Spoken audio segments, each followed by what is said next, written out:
Magandang araw mga kasimanwa.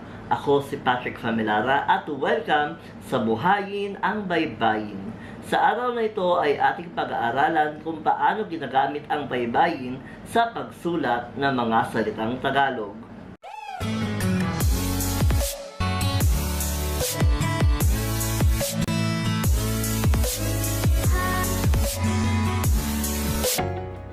Okay, meron tayong mga nakahandang mga tunog na dapat natin munang malaman kung paano isusulat ang mga ito sa baybayin.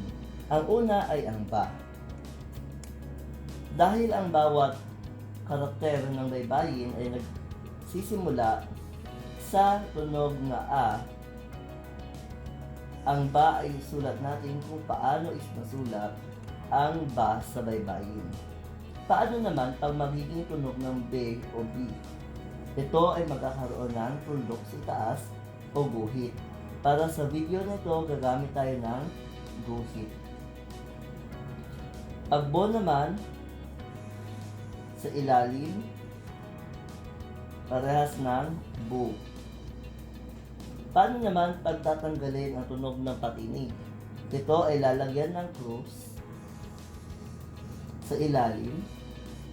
Pwede rin namang X or pamudpod.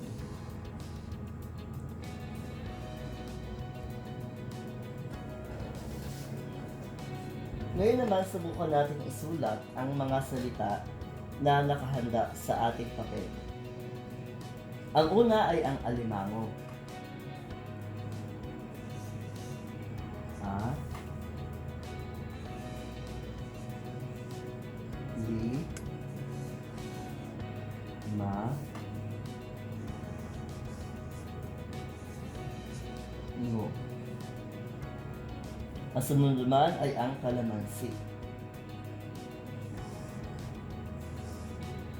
Ka, la,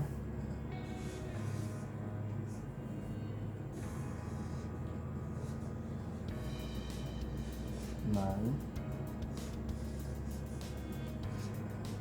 si. Para sa mga salitang ito, gagamit tayo ng tinatawag na padalaw-a mark para isulat ang mga salita. Halimbawa, sa orihinal na pagsulat, isulat natin itong aalisin ng tulad nito, a, b, c.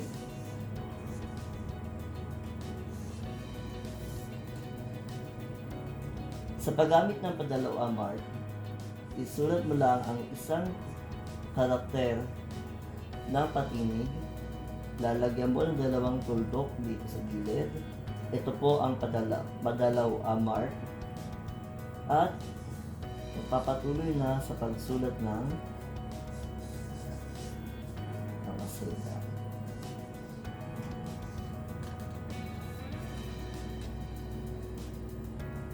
Halimbawa, iisipin.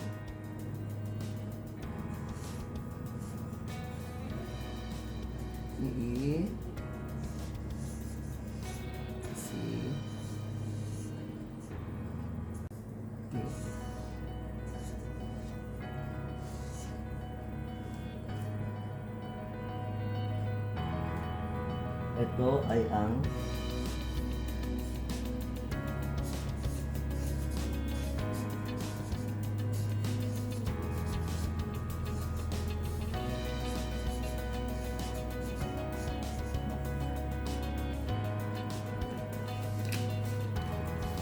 para naman sa mga salitang ito, gagamit tayo ng tinatawag na double kudlit para sa mga umuulit na tunog tulad ng mga patinig na o at ni. Sa orihinal na pagsulat, ang bubuyog ay sinusulat na umuulit ang karakter o simbolo ng ba na merong kudlit sa ilalim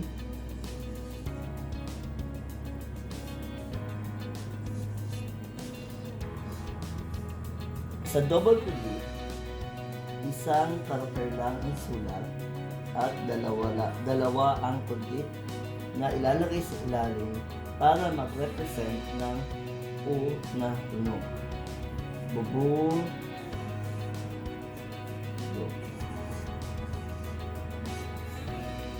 Ganon din sa salitang naniniwala.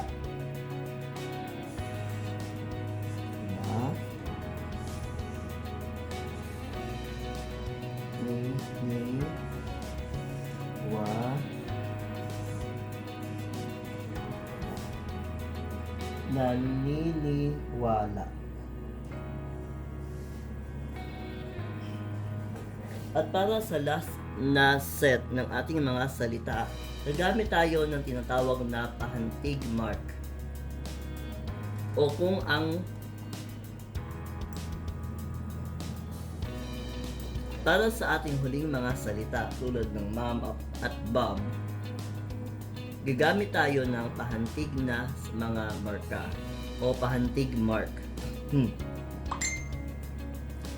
Para sa mga huli nating salita na nanggaling sa ibang wika tulad ng mom at bob.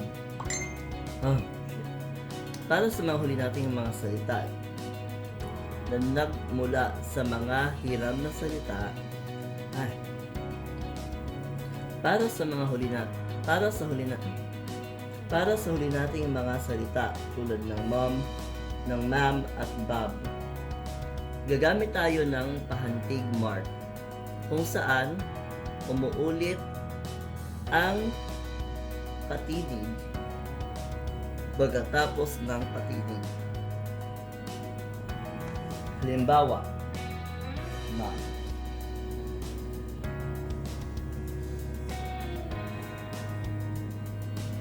Sa orihinal na pagsulat, ganito mo isusulat ang ma'am. Pero pag ikaw ay gumamit ng tinatawag na pahantig mark, ang ma'am ay ganito mo siya isusulat.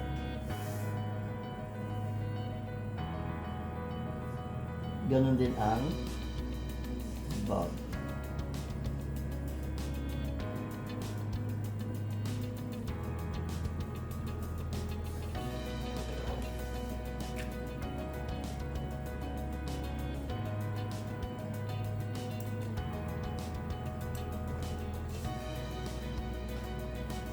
Maraming salamat sa panonood.